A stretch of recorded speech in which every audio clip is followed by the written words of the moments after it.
말씀은 누가복음 8장 40절로 56절까지의 말씀입니다.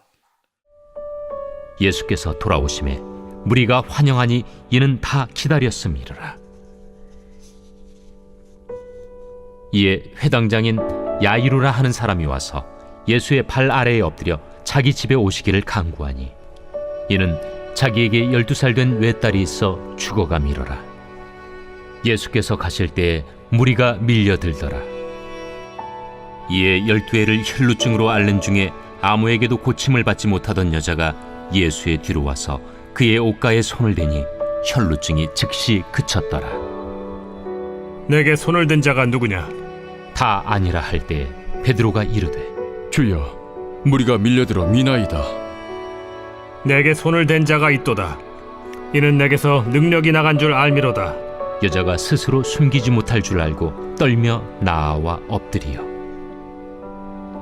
그 손댄 이유와 곧 나은 것을 모든 사람 앞에서 말하니 딸아, 네 믿음이 너를 구원하였으니 평안히 가라. 아직 말씀하실 때 회당장의 집에서 사람이 와서 말하되 당신의 딸이 죽었나이다. 선생님을 더 괴롭게 하지 마소서. 예수께서 들으시고 이르시되 두려워하지 말고 믿기만 하라. 그리하면 딸이 구원을 얻으리라. 그 집에 이르러 베드로와 요한과 야고보와 아이의 부모 외에는 함께 들어가기를 허락하지 아니하시니라.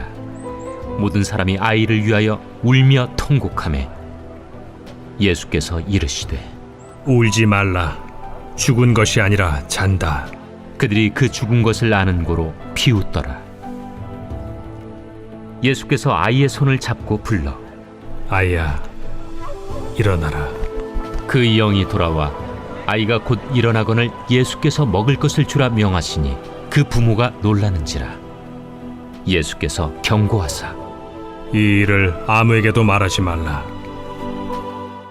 아멘. 네, 어제 말씀에 이어서 거라사에서 귀신 들린 사람을 예수님이 온전케 하신 후 예수께서 갈릴리로 다시 돌아오십니다. 예수님께서 돌아오신다 하더라는 소식을 듣고 이 예수님께서 갈릴리에 오길 바라는 갈릴리 사람들이 현수막을 크게 걸어놓고 예수님을 갈팡질팡하며 기다리고 있습니다. 그 중에 예수님을 가장 기다렸던 사람이 회당장 야이로란 사람이었죠. 하나밖에 없는 딸이 지금 병들어 죽어가고 있었습니다. 예수님이 도착하셨죠. 이 회당장 야이로가 달려가 예수님 발 앞에 엎드립니다. 자기 집에 와주기를 간청하죠.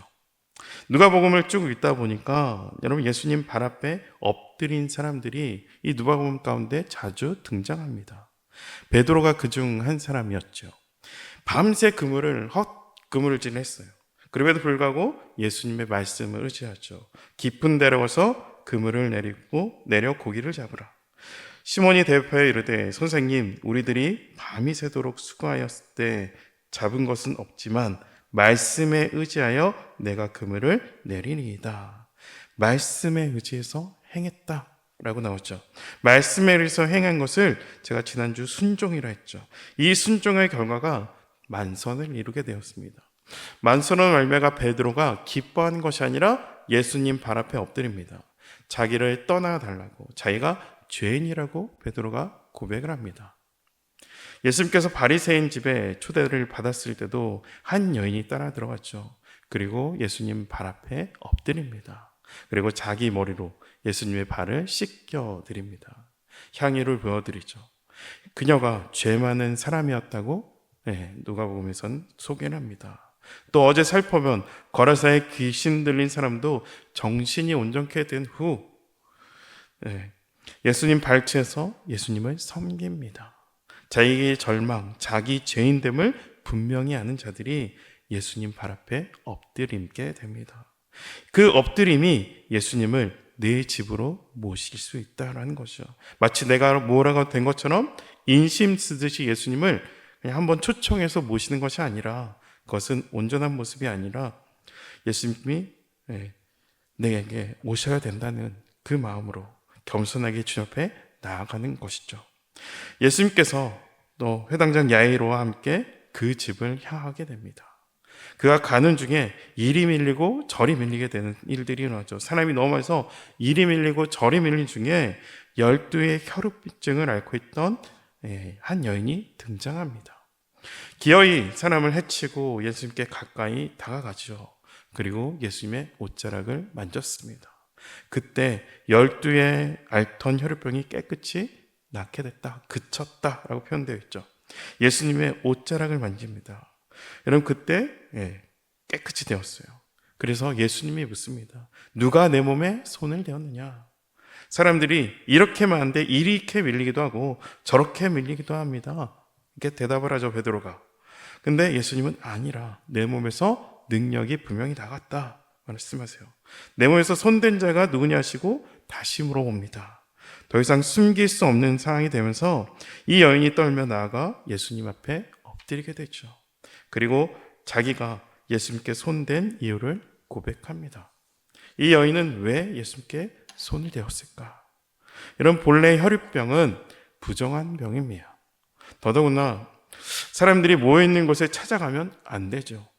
더더구나 누군가의 손을 대는 것은 정말 위험한 행동이고 부정한 행동이에요. 나의 부정함이 누군가에게 부정을 전가할 수 있기 때문이에요.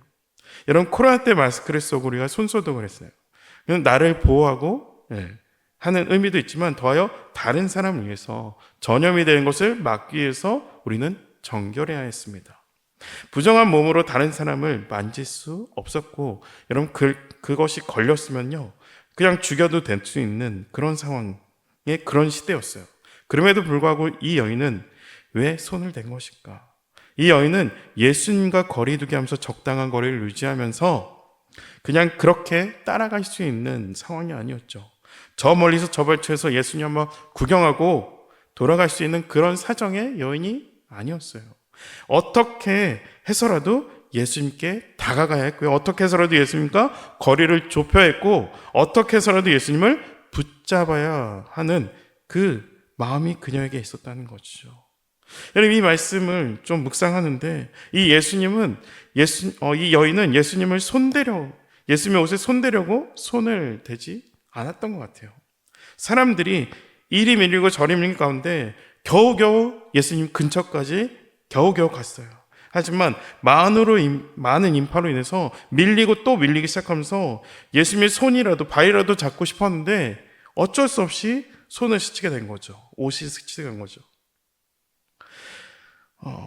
손과 발을 잡기에는 너무 많은 인파가 있었고, 그럼에도 어떻게든 예수님을 잡으려고 했던 손은 예수님의 옷깃을 만질 수밖에 없었다라는 거죠. 어떻게든 예수님께 나가 있던 것은 그래야 내가 살 수 있다라는 믿음이 그녀에게 있었다는 거죠. 그 이야기를 들은 예수님은 두려워하지 말라고, 내 믿음이 너를 구원하였다 말씀하십니다. 그리고 평안히 가라 건네주시죠. 이런 대가가 오고 가는 중에 한 부고가 하나 전해지죠. 야이로의 집에서 사람이 달려서 야이로의 딸이 죽었다라고 나옵니다. 지금이야말로 야이로 딸을 고치기 위해 예수님을 모시고 가는 중이었죠. 그런데 가는 중에 야이로 딸이 죽었다라는 거예요. 예수님을 모시고 갈 이유가 사라졌습니다. 이 딸을 살리기 위해서 예수님을 모시고 가는데 지금 이 딸이 죽었음을 말미암아 예수님을 모시고 갈 의미가 사라졌다는 거죠. 그럼에도 불구하고 전해진 부와 달리 예수님의 말씀은 이렇게 전해지고 있어요. 50절 보면 예수께서 들으시고 이르시되 두려워하지 말고 믿기만 하라. 그리하면 딸이 구원을 얻으리라 하시고, 예수님은 그 딸이 죽은 거로 그 집에 들어가야 할 이유가 사라진 것이 아니라 그 딸이 죽었기 때문에 그 집에 들어가야 할 이유가 더 분명해진 것을 말씀하십니다. 그리고 이제는 예수님이 앞장서서 그 집을 찾아가기 시작합니다. 집 앞에 가보니 상갓집인죠. 통곡을 하는 사람들이, 곡을 하는 사람들이 있었습니다. 그래서 52절에 보니까 울지 말라, 죽은 것이 아니라 잔다 라고 표현하시고, 그 말을 들은 사람은 반응하죠. 그들이 그 죽은 것을 아는 거로 비웃더라 라고 53절에 나와요. 때론 아는 것이 우리에게 병이 될 때가 있어요. 그들은 이 딸이 죽은 것을 잘 알고 있어요. 그건 사실이었고 안 거예요. 그럼에도 불구하고 이 죽음 앞에 서 있는 분이 누구인지를 알지 못했다라는 거죠. 그러므로 잘 알지 못한 거로 비웃음이 되어 이렇게 지금 써 있다는 거죠. 서 있다는 거예요. 예수님께서 그 딸의 죽은 아이의 손을 붙잡고 이르시되 일어나. 아이야 일어나라 하시니 그 영이 돌아와 아이가 곧 일어나거늘 라고 되어 있어요. 예수님의 말씀으로 인해서 아이가 살아났습니다. 여러분, 죽은 것이 아니라 자는 것이었죠. 죽음과 절망, 예수님 발 앞에 나오면 여러분 살게 되는 거예요. 죽음과 절망 속에서 예수님 손을 잡으려면 사망에서 생명으로 옮겨지게 되는 거죠.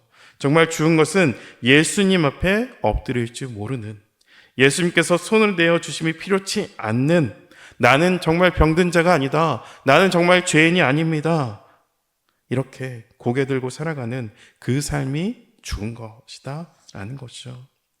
아이야 일어나라, 일어나라. 우리들의 가난함 속에 예수님께서 들려주신 이 한마디 음성이 생명이 되어 이 하루를 살아내는, 그렇게 살아낼 수 있는 힘이 되시기를 축복합니다. 기도하겠습니다. 하나님, 오늘도 예수님 발 앞에 머물며 하루를 시작하게 하시니 감사합니다. 예수님 발 앞에 나온 것이 예수님께 가야 내가 살 수 있다는 것을 믿고 예수님을 향하는 우리의 믿음이 되게 하여 주시옵소서.